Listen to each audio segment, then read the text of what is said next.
அஸ்ஸலாமு அலைக்கும் வரஹ்மத்துல்லாஹி வபரகாத்துஹு. அல்லாஹு அக்பர், அல்லாஹு அக்பர். பள்ளியின் மினாரத்தில் இருந்து சுபஹ் பாங்கு ஒலி எழுந்தது. அதே நேரத்தில் கப்ரிஸ்தானில் உள்ள புதர்களில் இருந்து நரியின் குரல் ஒலித்தது. அல்ஹம்துலில்லா. பாத்தும்மா எழுந்து முன்கதவை நோக்கி நடந்தார். நேற்று வீட்டில் நடந்த கல்யாணத்தின் சோர்வு பாத்தும்மாவுக்கு ஏதும் தோன்றவில்லை. மங்கலான வெளிச்சத்தில் கதவை திறந்தவுடன் அல்லாஹ் என்ற கூக்குரலும் ஒரே நேரத்தில் இருந்தது. அந்த கூக்குரலை கேட்டு மொய்தீனிக்கா திண்ணையிலிருந்து பயந்து எழுந்தார்.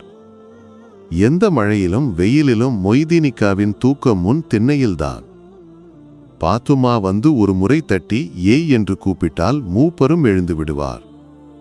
இருவரும் உம்மிக்கரியுடன் நேராக கிணற்று கரைக்கு சென்றனர்.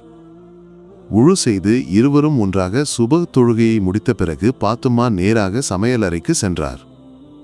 4 டீக்கு தண்ணீர் அடுப்பில் வைத்து ஒரு பாத்திரத்தில் சிறிது தண்ணீருடன் வெளியே வந்தார்.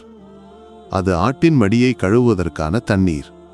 அப்போதைக்கு மொய்தீனிக்கா ஆட்டை அவிழ்த்து முற்றத்தில் கட்டியிருப்பார். ஆட்டை கறந்து வரும்போது மகன் அப்துவும் மருமகள் ஜமீலாவும் எழுந்து வருவார்கள். அவளை கல்யாணம் செய்து கொண்டு வந்த நாளிலிருந்து அவள் கையால் ஆட்டுப்பால் ஊற்றி கடுப்பான ஒரு டீ குடித்தால்தான் நம்முடைய நாள் சரியாகும். அப்படி ஒரு ருசி என் பாத்தும்மாவின் டீயில் என்று மொய்தீனிக்கா அவ்வப்போது சொல்வார். அந்த மங்கலான வெளிச்சத்தில் உள்ளே இருந்து வெளியே பார்த்த மொய்தீனிக்கா ஒரு பெண் கொல்லையில் நிற்பதை கண்டார். உம்மா, அல்லாஹ், இது என் ஹைரமோளா? என் குட்டிக்கு என்ன ஆச்சு? உப்பாவின் மகள் எப்படி வந்தாள்? மொய்தீனிக்கா முற்றத்தை பார்த்தார். இல்லை, யாரும் உடன் இல்லை. பாத்தும்மாவின் கூக்குரலை கேட்டு மேல் அறையில் இருந்த அப்துவும் ஜமீலாவும் எப்படியோ கீழே வந்தனர். கல்யாண சோர்வால் இருவருக்கும் கொஞ்சம் ஆழ்ந்த உறக்கமாக இருந்தது. என்ன மோளே? இருவரின் குரலும் ஒரே நேரத்தில் ஒலித்தது. உம்மா என்று கூப்பிட்டு ஜமீலாவின் மார்பில் சாய்ந்த ரைஹானாவுக்கு வேறு பதிலில்லை. மகளை அணைத்தபோது அவள் தலையில் இன்னும் வாடிய முல்லைப்பூ இருந்தது. பால் கிளாஸை கையில் கொடுத்து மணியறைக்கு அனுப்பும்போது நாத்தூன்கள் சூடாக கொடுத்த முல்லை, அது மோளே என்று சொன்னார். உள்ளே சென்ற ரைஹானாவை தொடர்ந்து மற்றவர்களும் சென்றனர். உப்பா நல்லா விசாரிச்சுதானே? பேச்சு கேட்ட தரவாட்டு பையன். ஊர்க்காரர்களுக்கு எல்லாம் நல்ல அபிப்பிராயம். அழகன், படிப்பறிவு உள்ளவன், லட்சங்கள் சம்பளம் வாங்கும் ஐடி ப்ரொஃபஷனல். பின்னே என்ன மோளே? கல்யாண நிச்சயத்துக்கு பிறகு போன் பேச்சில் அவளுக்கு அவனை பிடித்திருந்தது. சிகரெட் பிடிக்காதவனுக்கு வேறு தீய பழக்கம் இருக்க வேண்டியதில்லை என்று நினைத்திருந்தாள்.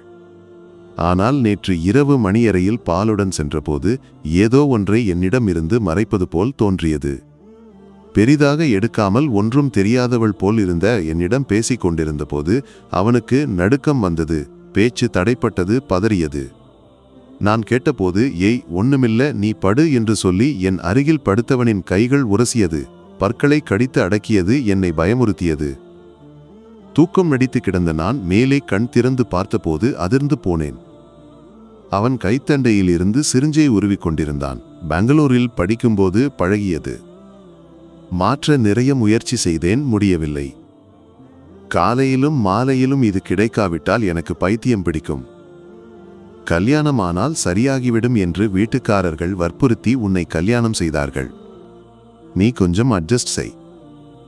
இதை கேட்ட பிறகு ஒரு நிமிடம் அங்கு நிற்கவே பயமாக இருந்தது. உப்பா, அதனால்தான் எல்லாரும் தூங்கிய பிறகு முற்றத்தில் இருந்த ஸ்கூட்டியை எடுத்து இங்கே வந்தேன். உப்பா, என்னை மன்னிக்கணும். உப்பாவுக்கு நான் ஒரு பாரமாக இருந்தால் ஒரு நாள் என் சோற்றில் அறியாமல் ஏதாவது கலந்து கொடுத்தால் போதும். உம்மாவிடம் சொன்னால் போதும் மோளே. அப்துவின் நெஞ்சு ஒருமுறை பதறியது. எனக்கு 2 பெண் பிள்ளைகள், இருவருக்கும் ஒரு தம்பி.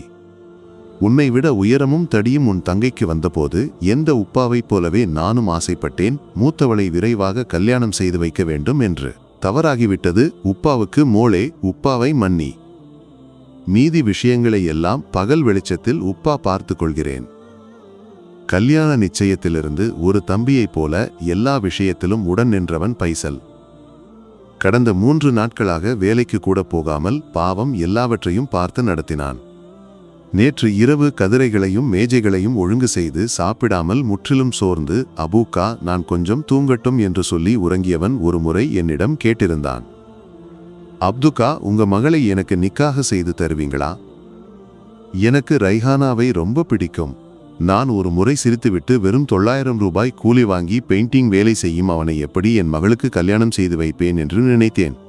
நல்லவன் அவன், ஒரு தீய பழக்கமும் இல்லாத இளைஞன். ஆனால் எந்த உப்பாவைப் போலவே நானும் ஆசைப்பட்டேன், லட்சங்கள் சம்பளம் வாங்கும் ஒரு மாப்பிள்ளை வேண்டும் என்று.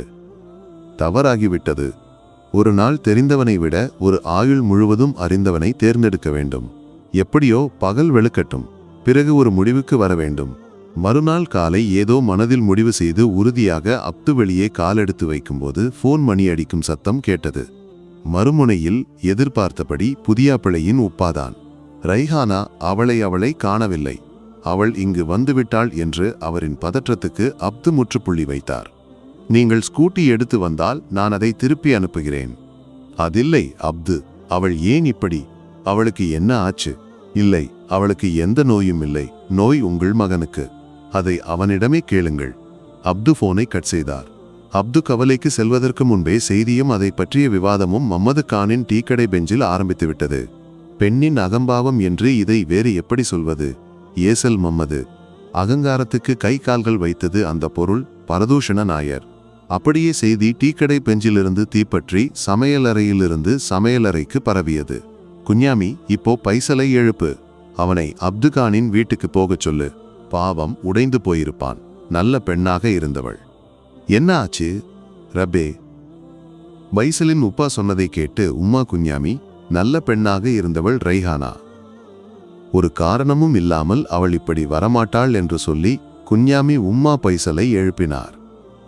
செய்தி அறிந்த பைசல் முகம் கழுவி நேற்று கழற்றி வைத்த சட்டையை எடுத்து அணிந்து ஓடினான். கவலையில் யாருடனோ போனில் பேசிக்கொண்டிருந்த அப்து போனை கட் செய்து, பைசலே நீ வா என்று சொல்லி முன்னால் நடந்தார். அப்போது ஒரு கார் முன்னால் வந்து நின்றது. ரைஹானாவின் உம்மா, ஜமீலாவின் 2 அண்ணன்கள், ஒரு ஊர் பெரியவர் ஆகியோர் அதில் இருந்தனர். வா, வேகமா ஏறு என்று யாரோ ஒருவர் சொன்னார். எங்களுக்கு குழந்தையின் மொழி வேண்டும், வேறு எதை பற்றியும் பேச விருப்பமில்லை என்றார் ஊர் பெரியவர். புதியாப்பிள்ளையின் வீட்டில் கூடியிருந்த காரணவர், பள்ளி கமிட்டிக்காரர்கள் யாரும் பேச ஒன்றுமில்லை. அவர்களில் சிலருக்கு புதியாப்பிள்ளையின் தீய பழக்கம் தெரியும் என்பதே காரணம். மொழி கொடுக்க நான் தயார், வாய்மொழியாகவும் எழுத்து மூலமாகவும். அவன் நீட்டிய அந்த காகிதத்தை வாங்கும்போது அப்துவின் உள்ளம் ஒருமுறை வலித்தாலும் அதை வெளியே காட்டாமல் எல்லோரும் வெளியேறினர். கார் பாதி தூரம் சென்றபோது திடீரென வந்த அந்த கேள்வியை கேட்டு பைசல் ஒருமுறை அதிர்ந்தான். மற்றவர்களுக்கு இது முன்கூட்டியே தெரிவிக்கப்பட்டிருக்கலாம். பைசலே, எனக்கு அவளை ரொம்ப பிடிக்குமே என்று பெரியவர் கேட்டார். என்ன சொல்வது என்று தெரியாமல் தவித்த பைசலிடம், நாங்கள் இப்போது நேராக உன் வீட்டுக்கு போகிறோம். உன் உப்பாவிடம் நாங்கள் புதியாப்பிள்ளையை பற்றி கேட்கிறோம். என்ன மூத்த காரணவர், இருந்தாலும் ரைஹானாவிடம் இப்படி பிடிக்குமா என்று கேட்க வேண்டாமா என்று யோசித்த போது ரைஹாவுக்கு சம்மதம். அவளுக்கு உன்னை பிடிக்கும். நான் அதையும் கேட்டுத்தான் காலையில் வீட்டிலிருந்து வந்தேன். அப்துவின் வார்த்தையை கேட்டதும் பைசலின் முகத்தில் பௌர்ணமி தெளிந்தது. உங்களுக்கும் குழந்தைகளுக்கும் பிடித்திருந்தால் எனக்கும் குஞ்ஞாமிக்கும் சம்மதம் இல்லையா குஞ்ஞாமி? பைசலின் உப்பாவின் சம்மதத்துடன் அன்று அசர் தொழுகைக்கு பிறகு பள்ளியில் வைத்து பைசலுக்கும் ரைஹானாவுக்கும் நிக்காஹ் முடிந்தது.